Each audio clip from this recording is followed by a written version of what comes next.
Hi friends, welcome to my channel Simple Learning Tips. So this video will be a continuation of Strategic Human Resource Management Part 1. So if you haven't seen that, please go and check it in the description box as well as in the iCard. I'll leave the link everywhere. So in that video we have covered basic introduction of SHRM, models of SHRM, strategic management process. Since it was a lengthy video, these topic like difference between SHRM and HRM and type of strategies will be covered in this video. So without much further ado, let's move on to today's topic.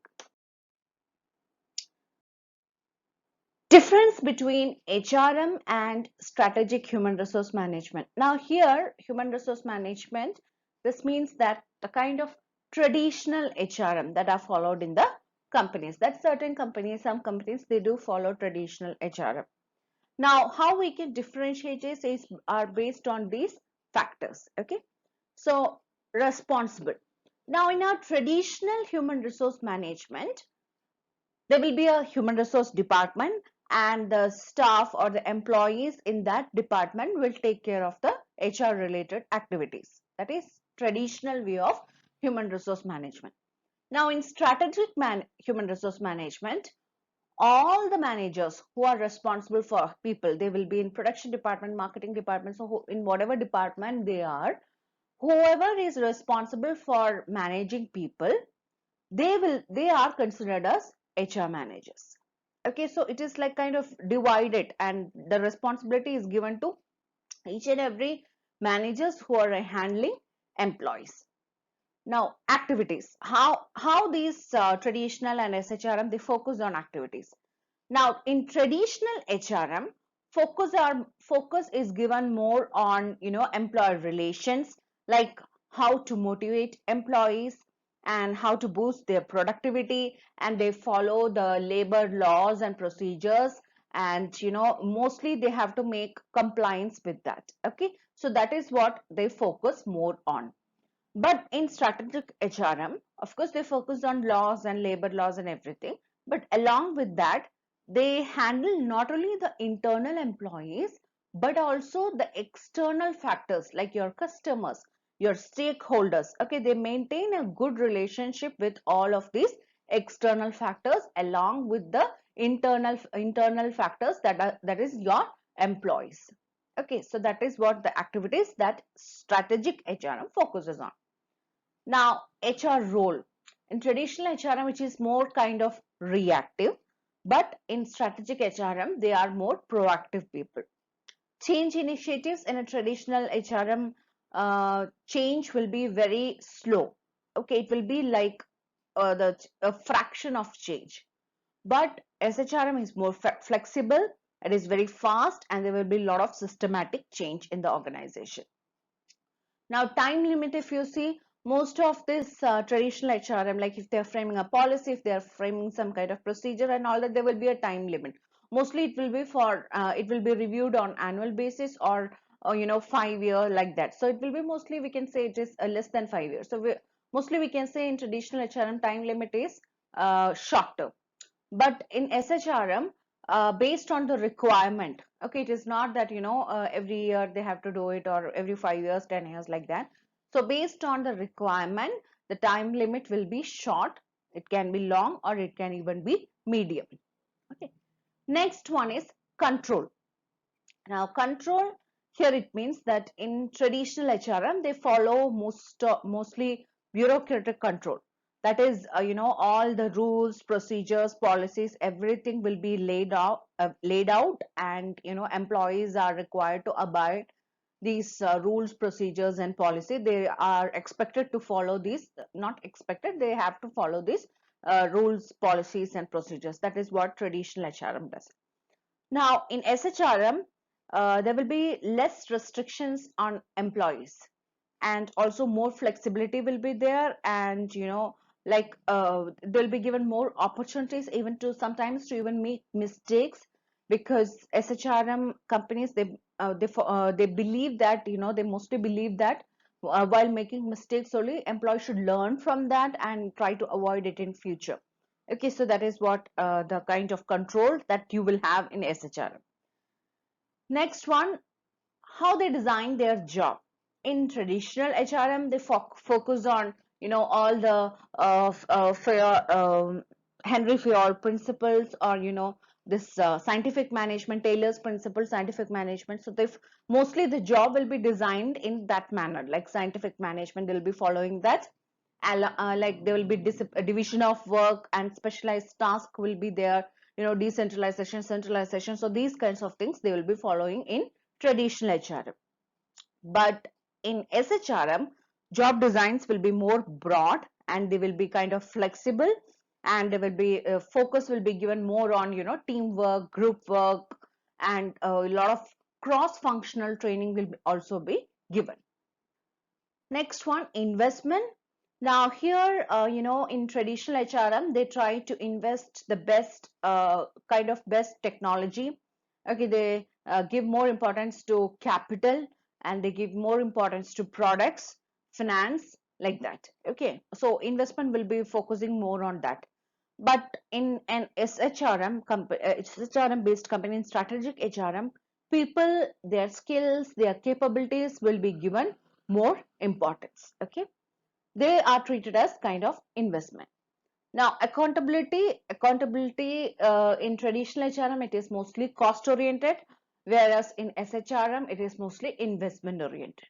Okay, so I hope you got an understanding between, say, both are actually HRM only, but there are certain minute differences between traditional HRM and strategic HRM. I hope you understood. If you have any doubt, please mention in the description box so that I can clear it out. So let's move on to the next topic, that is types of HR strategy. So there are basically two types of HR strategy. So these are there might be some other HR strategies also, but I'll be covering these two main HR strategy in this video. Okay.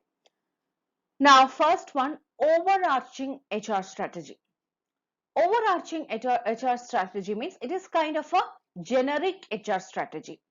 That means in this kind of strategy, the company focuses on general activities.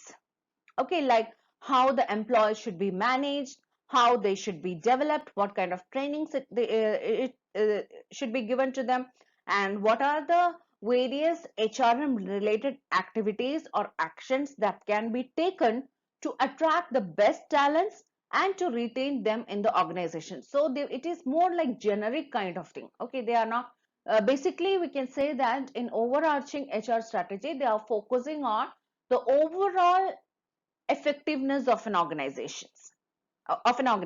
Okay, for example, you all know FedEx. It's an American US company, US based company, and in FedEx, they believe that excellent care of employees breeds excellent service.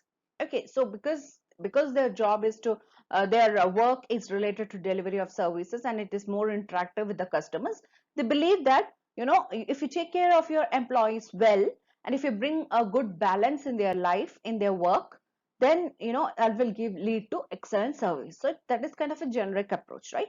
They use this is what I got from researching, that they conduct annual performance meeting, and they will try to find out the things that are lacking, and they will improve it, so that employees are really happy and they have a balanced atmosphere in the company.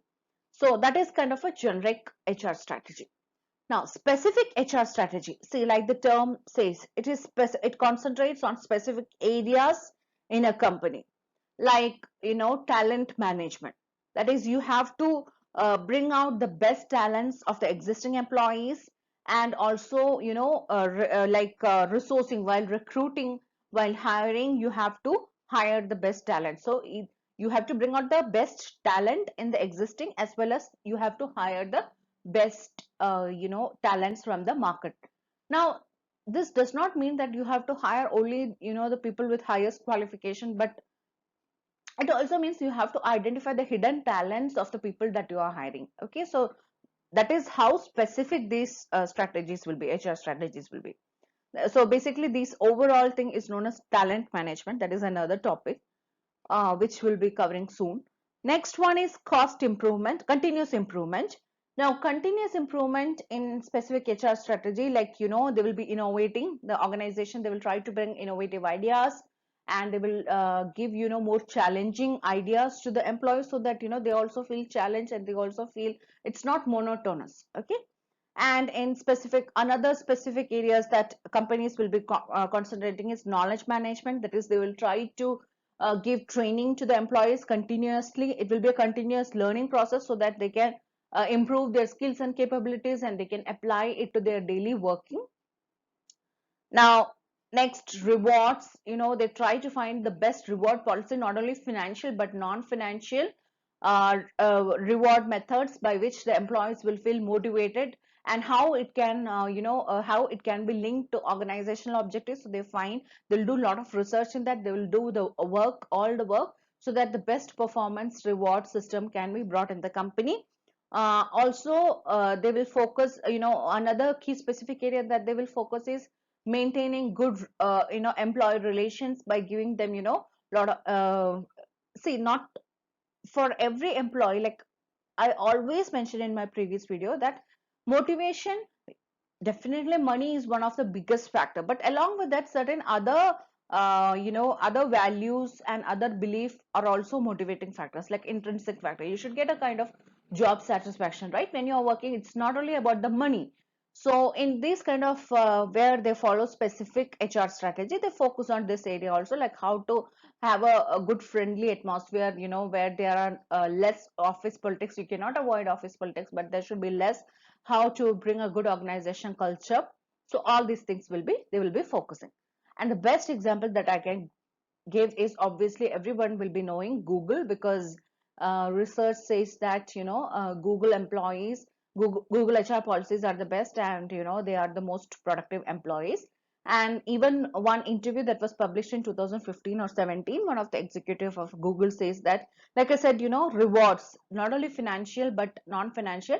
Like he was saying that if an employee, or if an employee of Google, if she or he is a big Taylor Swift fan, so they will try to get tickets, and if that is a big motivating factor for that person, they will try to get Taylor Swift concert ticket to that employee. Okay, so that will actually motivate you. So imagine your employee is giving you ticket for, a Taylor Swift concert or HRM concert in our case. So that is a motivating factor. So Google actually focuses on these areas, and they try to identify the key behavior, and they do a lot of statistical data on team metrics and how to improve their performance. So basically it is, they focuses on each and every specific key areas. Also, another example that I found out in my research is Cisco. Cisco actually has a talent cloud system, where it is said that it is kind of an internal LinkedIn, where, the career development of each and every employees are recorded, and whatever specialized training they have attended, that will be given. So by that, you are giving a good career development to the employee. What will happen, say, if you take care of your employees in each and every specific areas, definitely the employee contribution will increase, and overall achievement, productivity of the company will increase. Okay, so I hope you understood the difference between overarching and HR strategy and specific uh, HR strategy. Say it's simple. Overall means it is more of a generic concept, and specific HR strategy, it is more of, related to specific areas in HR strategy of an organization. So I hope it is clear. So with this, I'm going to wind up this video. If you like this video, please don't forget to share, subscribe, and like this channel. And if you have any other topics that needs to be discussed, please mention that in the comment box. As also, one more announcement that I have to make, that we are planning to give research based help to students, specifically MBA students who are in their final year, final semester, and BBA students. If there is any research help they need, will be providing help. And all the details I'll be mentioning it in the next video. Will give you proper template for you to have an understanding. So if anybody wants to contact for that, please send an email on simplelearningtips@gmail.com.